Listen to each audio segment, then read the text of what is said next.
Bonjour, donc je m'appelle Madame Sophie Koulibaly Mbeng, PDG de Capit Group. D'accord.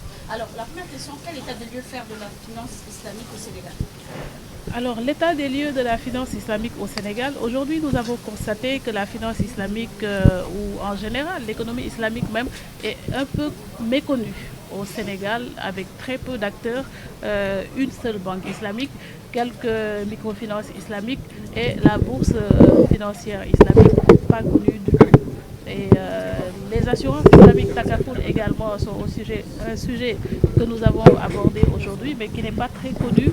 Nous l'avons vu et ça c'est un constat pour dire qu'un véhicule de financement innovant qui fait ses débuts au Sénégal et dont les pratiques, en tout cas l'écosystème et les acteurs sont encore peu maîtrisés et pas connus, avec des débuts de régulation, un début de réglementation en tout cas, qui essaie de s'adapter aux pratiques, mais il reste beaucoup encore à faire dans le domaine de la finance islamique au Sénégal. Donc, comment comptez-vous alors faire pour promouvoir cette finance islamique au Sénégal où on parle de 95% de la population musulmane?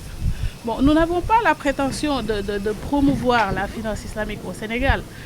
En tout cas, seulement de faire connaître la finance islamique, en tout cas, comme toute autre forme de finance au Sénégal, la finance islamique. Pourquoi la finance islamique aujourd'hui? Parce que la finance islamique est un outil innovant, donc qui vient de faire son entrée depuis seulement quelques dizaines d'années au Sénégal et qui reste encore pas très maîtrisé et pas très connu des populations.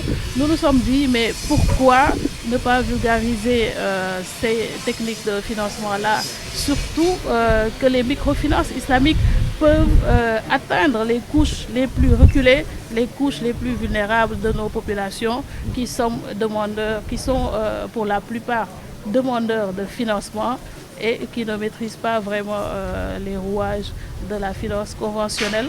Donc la finance islamique pourrait leur convenir un peu plus eu égard à l'alignement des valeurs éthiques que promeut cette forme de financement et qui rentre en droite ligne avec les valeurs de l'islam et de la charia, sachant que nous sommes un pays à plus de 90% musulmans. Donc c'est une forme de financement qui pourrait activement participer à la promotion de l'économie sociale et solidaire. Est-ce que vous pouvez nous dire fondamentalement quelle est la différence entre cette finance classique et la finance islamique? Alors, la différence entre la finance classique et la finance islamique, c'est que la finance islamique aujourd'hui, elle reste quand même de la finance, donc sous sa forme conventionnelle. Elle est régie par des règles et une réglementation et des autorités de régulation au même titre que les acteurs de la finance conventionnelle. La différence, c'est que cette forme de finance, elle se veut conforme à la charia. Donc elle promouvoit des valeurs éthiques, des valeurs de solidarité, des valeurs d'égalité et de développement.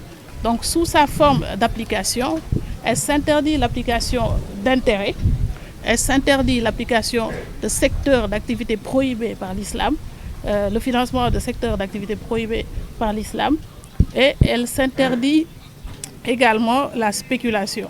C'est ça la différence fondamentale entre les deux finances. Vous êtes votre deuxième édition par rapport au quelle a été l'élément différence, quelle a été l'avancée par rapport à Nous avons beaucoup de satisfaction aujourd'hui parce que lors de notre premier panel, nous avons invité les autorités publiques, les acteurs métiers du secteur privé. Cette fois-ci, la nouveauté, c'est que nous avons intégré des chercheurs et des universitaires. Donc parce que nous nous sommes dit des formes de financement, si nous voulons faire évoluer la science, parce que la finance quand même est une forme de science, donc si nous voulons faire évoluer les outils ou les mécanismes ou les pratiques, nous sommes obligés d'intégrer les chercheurs pour qu'ils réfléchissent sur les modalités pratiques qui sont utilisées aujourd'hui. Parce que les outils bancaires, est-ce qu'ils sont adaptés aujourd'hui à nos besoins? Est-ce qu'il y a un alignement, réellement une adéquation, besoins et offres? C'est des questions qu'on se pose lors de nos éditions et on s'est dit pourquoi ne pas aller voir des gens qui ont déjà fait de la recherche dessus, qui ont en tout cas eu à faire des échantillonnages, qui ont eu à faire de la recherche de ce qui s'est fait ailleurs que chez nous et tirer les bonnes pratiques en alliant ce mix de chercheurs et d'experts métiers. On espère vraiment pouvoir avoir des conclusions fortes qu'on pourra partager avec les autorités publiques et les autorités de régulation. Alors, quand vous dites investissement, vous faites bien de le dire parce que l'investissement n'est pas en soi un problème entre la finance islamique et la finance classique parce que qu'on investisse dans la finance islamique ou dans la finance classique, on peut en tirer profit. Le profit n'est pas haram du point de vue de l'islam. C'est la façon dont on construit ce profit. Il n'est pas interdit, par exemple, dans la finance islamique, d'investir dans une activité et de gagner de l'argent. Et c'est sous cette forme que les contrats islamiques sont réalisés, sous forme de partage de risques, sous forme de partage de bénéfices, sous forme de partage d'investissement. Et ça, ce n'est pas du tout prohibé par l'islam, mais même si on investit également dans un outil conventionnel aujourd'hui, on en tire profit, mais sous forme de contrat de prêt, sous forme de contrat de financement ou sous forme d'obligation d'action. Mais en tout cas, ce ne sont pas les mêmes mécanismes qui sont utilisés, mais ça reste un investissement. Alors, Firifinance, aujourd'hui, nous avons une ambition sous-régionale. Au-delà du Sénégal, nous comptions nous étendre dans les pays de l'UEMOA. Donc, les pays qui sont en dehors de l'UEMOA, ce qu'on peut faire avec eux, c'est partager les bonnes pratiques, échanger sur nos conclusions, parce que les conclusions de chercheurs ou les exposés des chercheurs peuvent faire avancer la science, c'est-à-dire ils pourront s'en inspirer, tout comme nous pourrons nous inspirer également des pratiques et des recherches qui sont faites dans ces pays-là. Mais aujourd'hui, nous n'avons pas l'ambition d'aller au-delà de la zone UEMOA.